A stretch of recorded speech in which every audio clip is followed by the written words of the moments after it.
Hi Virgo, welcome pa sa ating channel at ito ang inyong daily kabay reading for January 15, 2025. Please be reminded kung nakaresonate kayo, comment down. Kung hindi kayo nakaresonate, ibigay niyo po sa ipakasadya na reading po ito. This is for you Virgo ngayong January 15, 2025.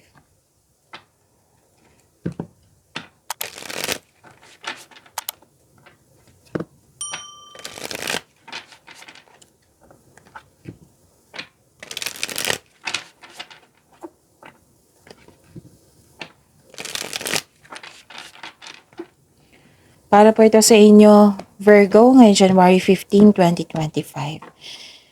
Maraming salamat po sa inyong patuloy na suporta at maraming salamat din po sa mga hindi nag-skip ng ads.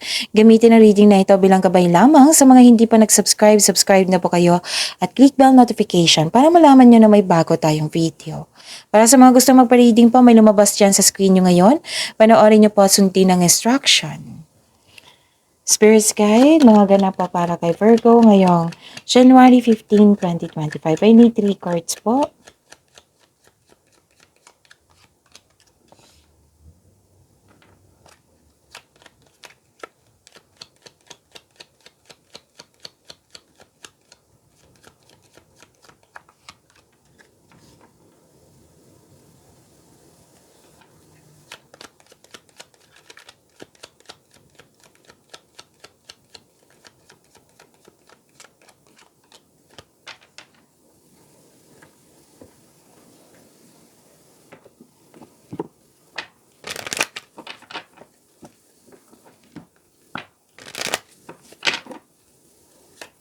Spirits, guys, angels, archangels, guardian angels, message po para kay Virgo ngayong January 15, 2025. I need 2 cards po.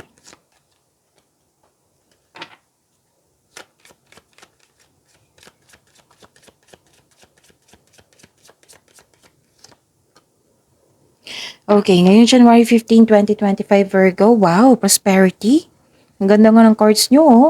Prosperity, may nag-uusap dito regarding sa property or domestic matters.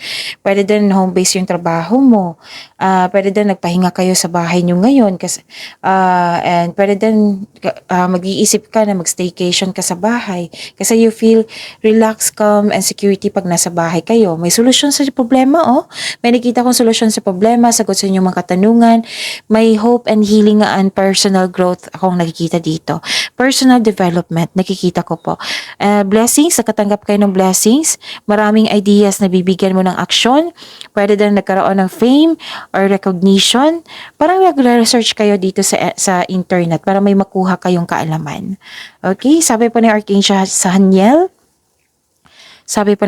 Haniel, you are extra sensitive to energies and emotions right now. Honor yourself and your feelings. Sabi po ni Archangel Sandalphon, your prayers have been heard and answered. Wow! Have faith. Claim niyo yan, Virgo. Spirit's Guide, ano po yung energy ni Virgo ngayong January 15, 2025?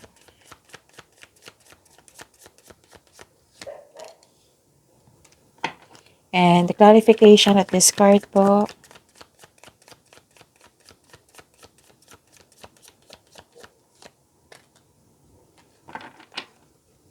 Okay. Kung may narinig kayo or may nakita kayong repeating message, meaning to say pinupush ng cards nyo yan kasi ang ilan sa inyo hindi pa binigyan ng atensyon. Na kung maaari din po, bigyan nyo po ng solusyon at aksyon. Remember, Virgo, at the end of the day, alam mo na ikaw lang taong may kakayahan at responsable na gumawa na sarili mong katotohanan at kinabukasan. So ano yung energy ni Virgo? Nakikita ko dito na nagkaroon po ng pagtatapos sa isang mapait na sinapit o ma-overcoming obstacles to eh. Nagaganap ng pagbabago kung ikaw mismo ay tanggap ang pagtatapos na ito. Ang pagsuko na ito ay lumilikha na isang pakiramdam ng kapayapaan at pasasalamat. So this is ending with new beginning. This is accept and learn the past situation. Okay? And yun. Ano pa? Nakikita ko rin dito na nagkaroon po ng recovery and releasing the pain. So you're healing yourself from a heartbreak, letting go sa mga pain at masasakit na laala. Kahit malungkot ka, hatid ng disappointment, or heartbreak, nag-make move kayo, nag-make change kayo for recovery and nirelease mo yung mga nararamdaman mong bigat. So this period of sorrow won't last forever. So look to the future with hope for new experiences. This card is a reminder na wag yung dalhin yung sakit na naramdaman mo sa nakaraan sa present po. Kasi bagong sitwasyon na to eh. Okay? Spirits Guide, Career and Money po ni Virgo ngayon January 15, 2025.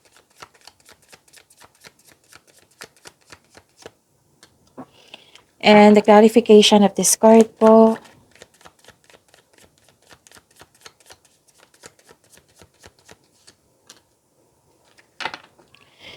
Okay, sa career and money ni Virgo. Nakita ko dito na nagkaroon po ng celebration and togetherness. Celebrating with good friends or family is what you need most right now. Kasi this is also stress reliever eh. Pwede din may ganap na groupings or collaboration sa trabaho or sa negosyo mo. Itong mga taong ito ay buong suporta sa iyo. Okay, maaari din family mo ito. Magkakaroon kayo ng outing with your friends or company outing. Okay, so this is stress reliever. Okay, at nakita ko rin dito na nagkaroon po ng possibilities and daydreaming. Nagmuni-muni kayo ngayon, nag-iisip ng mga plano o pangarap sa buhay, nag-iisip ng mga desires mo sa buhay. Marami kayong ideas. Lumabas sa oracle cards nyo at dito rin sa inyong career and money. So many big ideas. You know what? These ideas is a blessing po. So inspired kayo ngayon, nagpaplano ka ng dagdag investment para magkaroon ng financial growth. Mas lumaki ang pangarap mo kaya nagpaplano ka ng karagdagang investment. Spirits Guide, Love Life, Self-Love, Partnership, Romance ni Virgo ngayong January 15, 2025. And the clarification of this card po.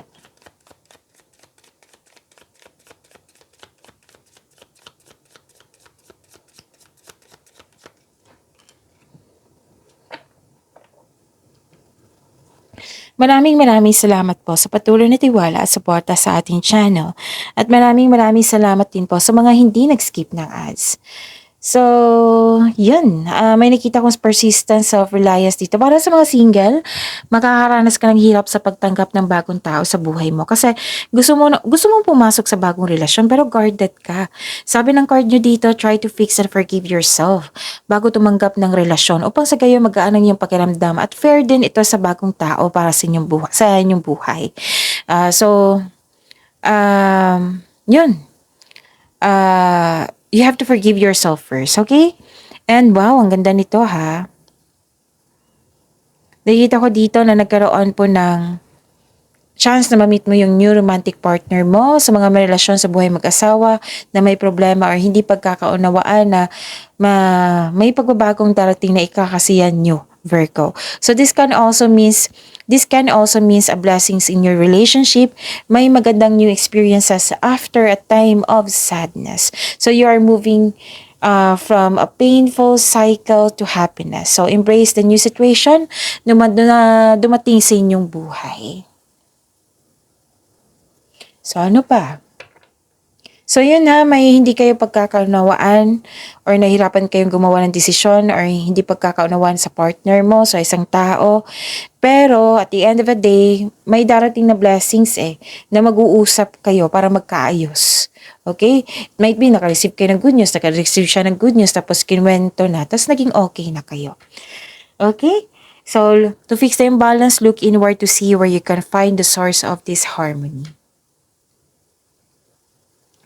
And mag-ingat kayo sa scam investment ha. Pwedeng naalala nyo to or mangyayari pa lang. Basta mag-ingat kayo sa offer, opportunity, or sa bagong tao. Mag-ingat kayo kasi may nakita kong scam investment. Yung manluloko. Pwedeng naalala nyo to na nagsisisi ka kasi nagbigay ka ng time and effort na akala mo totoo siya sa'yo pero hindi pala. Pwedeng ganun. So, habaan yung pasensya nyo ngayon kasi nakikita ko yung pagiging impatient or naging frustrated po na gusto mo makuha lahat, na gusto mo makuha ang gusto mo. Pwede yung gusto mo makuha yung mensahe. Basta may gusto kang makuha na naging impatient kayo. So, habaan nyo po ang inyong pasensya. Okay? So, pagyamanin nyo po yung blessings na binigay sa inyo, Virgo. See you tomorrow. Please like, subscribe, and click po button for notification para updated po kayo sa daily tarot reading natin. Maraming Salamat po.